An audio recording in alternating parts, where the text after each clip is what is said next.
Halo semua, kembali lagi di channel Naik Level. Pada video kali ini saya ingin membahas saham LPLI ya, di mana saham ini sudah di request periode 9 sampai 16 Desember 2023. Buat teman-teman yang mau request silakan ada link Google Form di deskripsi ya.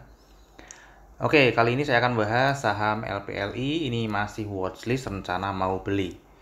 Ya, LPLI ini adalah PT Star Pacific, sekarang namanya ini berubah beberapa kali. Harganya per hari ini tanggal 21 Desember 2023 adalah 236.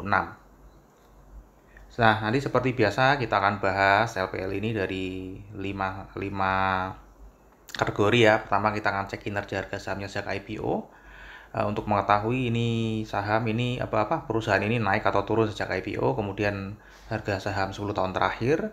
Dari fundamental nanti kita cek profil company, kinerja perusahaan, valuasi saham, dividen, dan kesehatan finansial. Untuk seasonality nanti kita akan cek ya 10 tahun terakhir biasanya harga sahamnya naik di bulan apa saja. Untuk bendarmologinya nanti kita akan cek struktur sahamnya, kemudian peran investor asing di pergerakan saham ini, kemudian kepemilikan retailnya seperti apa, perpindahan struktur sahamnya selama 1 tahun terakhir, dan pola saham secara bendarmologi month to date ya, atau dari tanggal 1 sampai 21 Desember. Oke, untuk technical kita akan review ini karena belum pernah saya review, jadi yang satu kita skip, nanti langsung kedua ya, pola technical saham ke depan.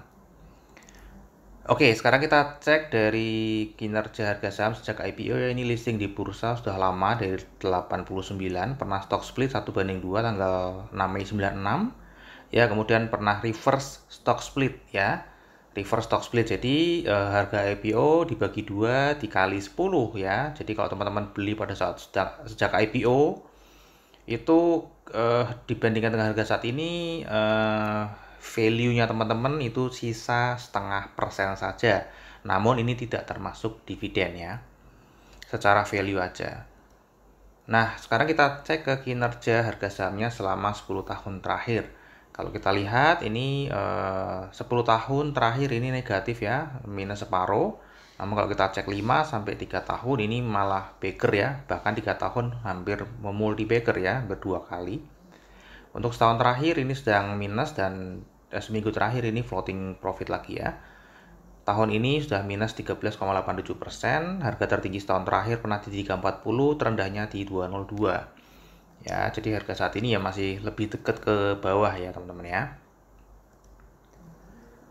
Oke, sekarang kita akan cek ini perusahaan apa. Jadi Star Pacific ini dia ada di Menara Matahari, Tangerang, Banten ya teman-teman ya. Kemudian dia bidang usahanya utamanya di investasi, sektornya properti real estate. Kemudian subindustrinya pengembang dan operator real estate. Nah, kegiatan usahanya apa sih? Ini saya coba cari di public expose ya. Jadi ada 4. Yang pertama, aktivitas profesional, ya intinya aktivitas konsultasi manajemen lah ya. Kemudian ada informasi dan komunikasi, itu ada penerbitan surat kabar, jurnal, buletin atau majalah. Kemudian ada aktivitas teknologi informasi dan jasa komputer, ada real estate juga, jadi ada real estate yang dimiliki sendiri atau disewa. Kemudian real estate atas dasar balas jasa atau kontrak. Kemudian yang keempat ini adalah investasi ya. Jadi ini beberapa kali perusahaan kalau saya baca secara historical pernah beberapa kali berubah nama. Dulu awal mulanya ini adalah PT Asuransi Lipo Jiwa Sakti ya, kemudian berubah menjadi Asuransi Lipo Life. Kemudian IPO, kemudian berubah lagi menjadi Asuransi Lipo Inet. Ya, ini bergerak di asuransi jiwa ya. Kemudian berubah menjadi PT Lipo Inet. Ya, kemudian dari asuransi berubah menjadi jasa teknologi informasi dan pengelolaan pengembangan bisnis dan manajemen perusahaan. Jadi asuransinya sudah mungkin sudah nggak ada karena namanya juga sudah nggak ada insurance-nya ya. Ya, sekarang kemudian berubah menjadi PT Star Pacific ya, ditambah plus ada bidang usaha media ya, per 2008 kalau nggak salah. Jadi ini cukup historicalnya cukup panjang ya. Nah, kita lihat aja dari visinya ya, kalau biar jelas tadi kan apa. Kalau kita lihat dari visinya, jadi ini menjadi pemilik gedung perkantoran yang menyewakan ruang perkantoran dan menawarkan fasilitas yang lengkap sehingga memberikan kenyamanan dan prestis dalam bekerja. Jadi ini intinya Ya ini ya teman-teman ya, kerjanya, usahanya ya pemilik gedung dan menyewakan gitu ya, kira-kira seperti itu. Ini ada entitas anaknya teman-teman ya, ada entitas anak yang masih jalan, ini Cosmopolitan Indotama Periklanan, kemudian multimedia interaktif ya, ini jasa media massa, kemudian ada asosiasi, ini Aon Indonesia, ini masih jasa broker asuransi dan konsultasi manajemen, namun dia hanya 20% karena ini asosiasi ya, jadi bukan entitas anak usahanya. Jadi secara overall di sini anak usahanya yang iklan dan media massa ya. Nah, kalau kita lihat pendapatannya di tahun 2023 ini di laporan keuangan itu ada 16 miliar ya, hanya 16 miliar teman-teman ya pendapatannya, dan semuanya dari pendapatan sewa. Jadi nggak ada yang lain-lain, benar-benar dari pendapatan sewa. Dan di sini sih uniknya lagi ini 85% itu dari pihak berelasi. Ya, jadi buat teman sendiri nih, tidak yang buat pihak ketiga atau di luar pihak berelasi hanya berapa nih? 15%-an. Ya, pihak berelasi di sini siapa? Ini ada Matahari Department Store, ada Lipo Karawaci, ya satu grup lah ya, Inti Anugrah Pratama, Cinemark Global Pacific dan lain-lainnya. Ya, jadi ini pihak berelasi ya. Jadi ini tergantung dengan ya pendapatannya ini benar-benar tergantung dari grup sendiri ya. 85%.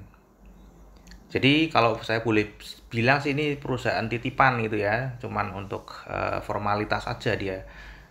Kemudian kita cek dari kinerja perusahaannya, kalau kita lihat ya dari 2010 ini turun ya, turun cukup dalam. Kemudian laba kotornya juga ini mulai merugi, namun ini laba usahanya naik ya, laba bersihnya juga naik ya. Jadi ini tidak berdasarkan dari operasional perusahaan. Nanti kita akan cek pendapatannya annualize ini diprediksi akan turun lagi di tahun 2023 ya, jadi 21 miliar aja. Ini struktur pendapatannya kalau kita lihat ya, secara laba kotornya ini justru kecil, laba usaha, laba bersihnya ini justru tinggi-tinggi teman-teman ya. Ini kok bisa kayak gini, kenapa? Nanti kita akan cek. Kita cek dulu nih ya, kinerja di tahun 9 bulan pertama 2023. Ini masih negatif 13,2%. Ya, laba kotornya naik tapi bukan naik ya, turun kerugiannya dari rugi 3 miliar jadi rugi 1 miliar ya. Nah, ini laba usahanya yang naiknya cukup signifikan karena beban usahanya justru malah positif ya. Positif, kemudian ada menjadikan laba bersihnya ini naik signifikan ya. Jadi laba bersihnya lebih tinggi daripada total pendapatannya. Nah, kalau kita cek lebih detail ini kenapa kok bisa seperti itu? Ini pendapatan cuma 16 miliar ya, rugi. Nah, cuma di sini ada laba dari aset keuangan yang diukur pada nilai wajar melalui laba rugi ya. Ini apa? Kemudian yang kedua ini ada pendapatan lain-lain. Ya, pendapatan lain-lainnya juga cukup tinggi ya, 173 miliar ya. Nah, ini kita cek apa ya. Yang pertama ini adalah saham teman-teman ya. Jadi tadi kan ini ada kegiatan investasi ya. Jadi punya saham di sini teman-teman ya. Punya saham di Bank Nasional Nobu, TBK, Rukun Raharja, Industri Perdagangan Binto Krako, ini Nusantara Sawit Sejahtera, kemudian ada Lipo Karawaci, ini pihak berela ya, Lipo General Insurance, kemudian Multipolar, Siloam, ini berelasi semua ya. Ini pihak ketiganya NFC Indonesia TBK, Rukun Raharja, Wir ya. Jadi dari ini teman-teman ya, jadi floating profit lah istilahnya gitu ya, floating profit atau floating loss itu diakui sebagai laba. Kemudian untuk beban lain-lainnya, penghasilan lainnya ini ada dividen, ada pendapatan bunga, selisih kurs ini kalau dividen oke ada uangnya, pendapatan bunga ada uangnya, keuntungan selisih kurs tidak ada uangnya, hanya pembukuan, laba atas inbrank tidak ada uangnya, hanya pembukuan, dan laba lain-lainnya ini justru tinggi sekali, saya juga nggak ngerti, nggak ada detailnya, 72 miliar ini apa juga nggak ngerti. Ya, jadi yang besar ini justru malah sebagian besar ini tidak ada uangnya teman-teman ya. Jadi hanya secara pembukuan saja. Tadi yang ini juga tidak ada uangnya karena belum direalisasi, masih floating profit. Ya, yang ini juga sebagian besar tidak ada uangnya, ya. Oke, sekarang kita akan masuk ke valuasinya. Ya, kita lihat di sini untuk PBV-nya rata-rata dia ada di 0,2 ya. Saat ini ada di 0,17 jadi lebih murah sedikit daripada harga rata-ratanya. Ya, kemudian secara pernya ini average-nya negatif ya, negatif 0,1, namun sekarang ini ada di 0,8 ya. Pernya ini kurang dari setahun teman-teman ya, tadi karena ada laba lain-lain yang sifatnya floating dan cuman secara pembukuan saja. Jadi itu hanya menurut saya hanya ilusi ya teman-teman ya. Profitnya itu profit ilusi ya. Valuasinya ini nanti saya akan bahas ya. Earning yield-nya juga sama, akhirnya semuanya tidak valid ya karena itu labanya itu laba bayangan lah ya, laba bayangan, tidak real, tidak berupa uang cash gitu ya. Kalau kita lihat di sini ya, earning yield-nya saat ini itu adalah 134,8%, di mana ini sangat tinggi sekali. Ya, sangat tinggi sekali, di mana average-nya earning yield-nya itu minus negatif 53,3%. Ini saat ini harga termurah nih ya. Namun sekali lagi ini ada catatan ya.